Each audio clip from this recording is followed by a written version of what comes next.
ചെറുതുരുത്തിക്ക് സമീപം ഭാരതപ്പുഴയിൽ യുവാവിന്റെ മൃതദേഹം കണ്ടെത്തിയ സംഭവം കൊലപാതകമെന്ന് തെളിഞ്ഞു. മലപ്പുറം വഴിക്കടവ് സ്വദേശി സൈനുലാബിദാണ് കൊല്ലപ്പെട്ടത്. പോസ്റ്റ്മോർട്ടത്തിലാണ് മർദ്ദനമേറ്റതാണ് മരണകാരണമെന്ന് തെളിഞ്ഞത്.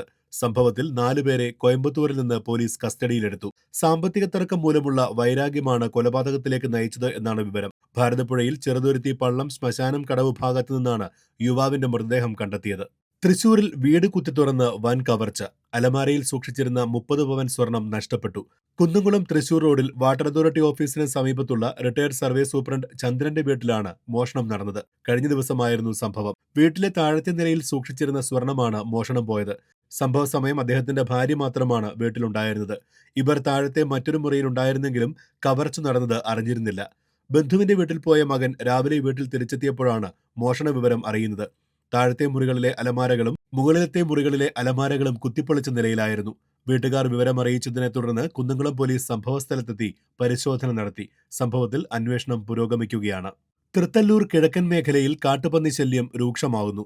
വാഴ, തെങ്ങ്, പച്ചക്കറി കൃഷികൾ വ്യാപകമായി നശിപ്പിക്കുകയാണ്. ചാളിപ്പാടുള്ള കൃഷിയിടത്തിലെ വാഴ, തെങ്ങ് എന്നിവയും അടുത്ത പറമ്പിലെ പയർ കൃഷിയും നശിപ്പിച്ചു. 2 മാസമായി കാട്ടുപന്നി സാന്നിധ്യവും ശല്യവുമുണ്ട്. മുൻപ് ഏഴാങ്കല്ല് പ്രദേശത്ത് കൃഷി നശിപ്പിച്ച കാട്ടുപന്നിയെ പഞ്ചായത്ത് ഇടപെട്ട് വെടിവെച്ച് കൊന്നിരുന്നു. നേരത്തെ നടുവിൽക്കരയിലും പോലീസ് സ്റ്റേഷന് പടിഞ്ഞാറ് മേഖലയിലും കാട്ടുപന്നി ശല്യമുണ്ടായിരുന്നു. തൃത്തല്ലൂരിൽ കൃഷി നശിപ്പിക്കുന്ന കാട്ടുപന്നിയെ നാട്ടുകാർ കണ്ടിരുന്നു. ശല്യം കാരണം കൃഷി നടത്താൻ പറ്റാത്ത അവസ്ഥയാണ്. സന്ധ്യാസമയത്തും രാത്രിയിലുമാണ് ശല്യം രൂക്ഷം. പഞ്ചായത്ത് സെക്രട്ടറിയോട് പലതവണ നേരിട്ടും രേഖാമൂലവും പരാതി നൽകിയിട്ടും നടപടിയെടുക്കാത്തതിൽ നാട്ടുകാർ പ്രതിഷേധത്തിലാണ്. അധികൃതരുടെ അനാസ്ഥയ്ക്കെതിരെ പ്രക്ഷോഭത്തിനുള്ള ഒരുക്കത്തിലാണ് നാട്ടുകാർ. പാലിയേക്കര ടോൾ പ്ലാസയിലെ പൊതുശൗചാലയത്തിലെ ശുചിമുറി മാലിന്യം കാനയിലേക്ക് ഒഴുക്കുന്നത് അറിഞ്ഞ് നാട്ടുകാർ എത്തിയതോടെ മാലിന്യം പുറത്തേക്കൊഴുക്കുന്നത് നിർത്തി. മാസങ്ങളായി ഇത്തരത്തിൽ മാലിന്യം പാടത്തേക്കൊഴുക്കി വിടുന്നത് മൂലം പ്രദേശത്തെ കിണറുകൾ മലിനമാകുന്നതായി നാട്ടുകാർ പറയുന്നു. പാടത്തേക്കൊഴുക്കുന്ന മാലിന്യം കനാലിലൂടെ മണലിപ്പുഴയിലാണ് എത്തുന്നത്. പാടത്തിനരികിൽ താമസിക്കുന്നവരാണ് ഏറെയും ദുരിതമനുഭവിക്കുന്നത്. പാടത്തിന്റെ പല ഭാഗങ്ങളിലായി കെട്ടിക്കിടക്കുന്ന മലിനജലം കിണറുകളിൽ കലരുന്നതായി നാട്ടുകാർ പറയുന്നു. ഇത്തരത്തിൽ ശുചിമുറി മാലിന്യം പുറത്തേക്കൊഴുക്കുന്നത് അധികൃതരുടെ ശ്രദ്ധയിൽപ്പെടുത്തിയിട്ടും നടപടിയെടുത്തില്ലെന്ന ആക്ഷേപവുമുണ്ട്.